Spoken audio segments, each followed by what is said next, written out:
O movimento renascentista e educação. No final do século XII, a sociedade medieval começou a se modificar, principalmente com a formação e o fortalecimento dos centros urbanos, o que seria muito importante para as mudanças educacionais que estariam em curso com o movimento renascentista. Mas o que é um movimento renascentista? Você sabe o que é um movimento renascentista?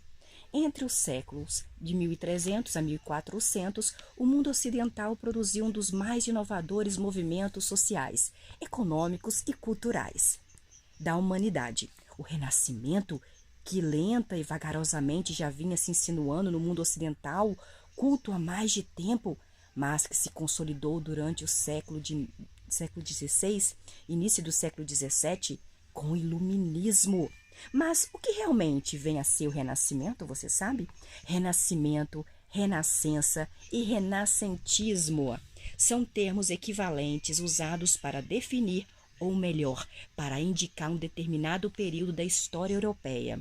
O Renascimento se caracterizou por um grande interesse sobre o saber, sobre a cultura e, particularmente, a retomada de muitas ideias dos antigos gregos e romanos.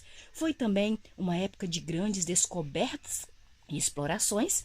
O Vasco da Gama, Colombo, Cabral e outros navegadores estavam fazendo suas viagens, enquanto notáveis avanços se processavam na ciência, na astronomia.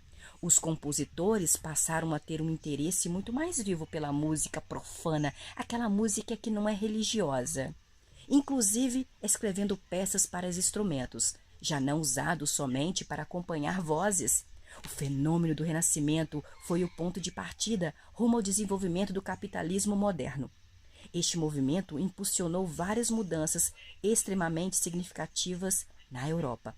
Mas que mudanças tão importantes e decisivas foram estas? Devemos primeiro considerar que antes do Renascimento, a Europa era medieval e a Europa era feudal, lembram?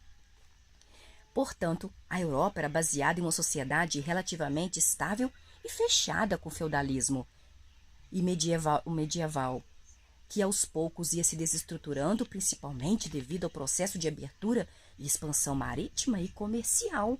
A mentalidade foi se tornando laica, ou seja, desligada das questões sagradas, religiosas e metafísicas. Neste mundo cada vez mais secular, independente da tutela da religião, um novo pensamento social começou a se delinear.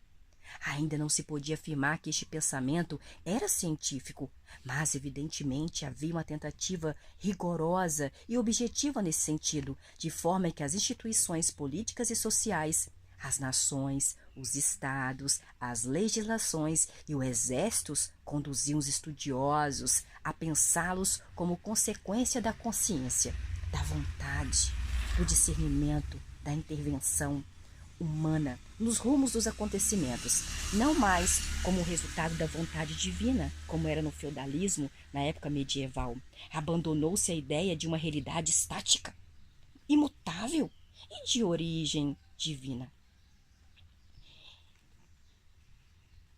E aos poucos os homens foram percebendo que a vida social poderia ser dinâmica, sim, e está em constante construção a vida social. Apesar disso, não surgiu ainda interpretações sociais que pudessem ser consideradas científicas. As obras dos principais estudiosos deste período acerca do mundo social revelavam mais uma visão especulativa, ideal e utópica de como deveria ser aquela sociedade. Ou seja, ainda não se conseguia descrever a sociedade como realmente ela era.